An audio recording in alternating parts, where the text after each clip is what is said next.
How do I cheer on my brothers? How do I find a good place no matter what? Now I sit and get to watch the games, even though I'm still playing.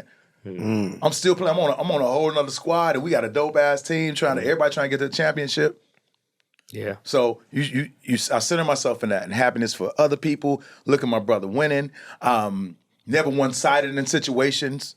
I hate that. We don't have enough people fighting for our innocent to proven guilty.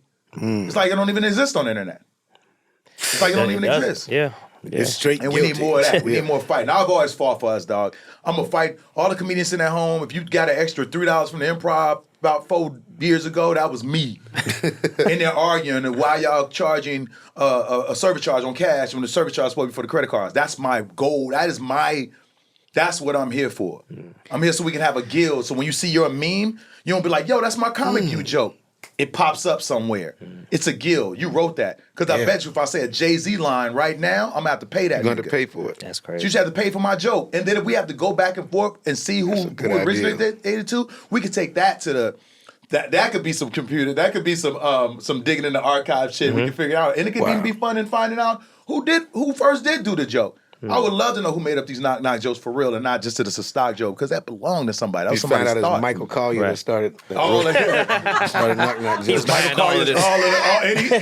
Any material. Any stock jokes. It was Michael Cow. That joke.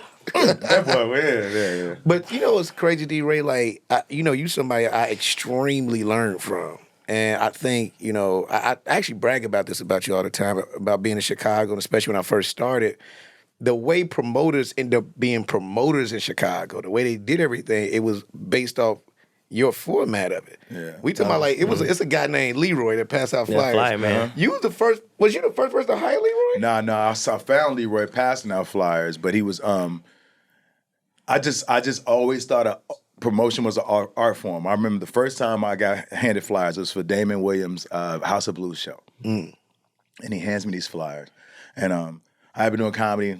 That was January, so I hadn't been doing it too long. I started probably Mother's Day that May before that. And he told me, help me promote, I'll let you do 5 minutes kind of thing. I think that was the trade-off. And he handed me the flyers. And as soon as I smelled them, my life changed. It was the paper, the wood, the gloss. I could smell it. And in my hands, I started doing the math because I worked with other things that were of blocks back in the day, and it felt the same. It felt like dope. And I said, for each one of these motherfuckers, I'm gonna give. It's worth $10 after I started promoting myself. So then I will watch. I loved music. I made music all the time. I always rap, so I always watched the rap format of things and how Ja Rule at the time was promoting, how Irv was promoting, how Jigga was promoting, Dipset, and I looked at their flyers and was like, I want to promote like a rapper. Yeah, my sticker's gonna be everywhere. My name gonna be everywhere. So when I first started, I got 10,000 flyers that just said D-Ray, nothing else. Comedian on the back. There was no MySpace, none of that shit. And threw them everywhere. Just my name, just annoying motherfuckers. The fuck is a D-Ray? Then I put hosted by D-Ray at my show, and people was like, I think I know that guy. Because they saw the name somewhere else and didn't even realize they saw the name. That's crazy. The best flyer to me is the one on the ground. People get upset about, I throw my flyer on the ground. Me and my friend used to promote me and my friend Larry, and somebody throw it on the ground. But people look down all the time. They want to trip over shit. They going to see it and make sure my name is big.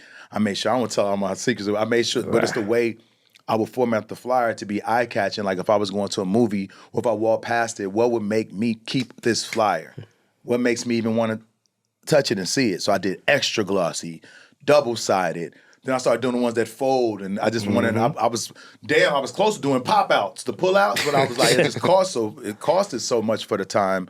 The cost didn't match. Doing the P&L in my mind, it just didn't make sense. But promotions was number one.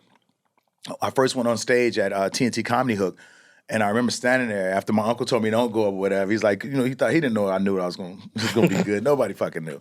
So I come over, he's just standing there, and this guy, my uncle's standing there, this guy just walks up to me. He's like, wow, this white guy's like, you really want to do this, huh? And I was like, yeah. I was like, I want to do this for real, like this. And he said, yeah, man, you're good at comedy. And I was like, oh, no. Fuck that. And I pointed at Tassi, who was at the door, taking all the money. I said, I want to do that.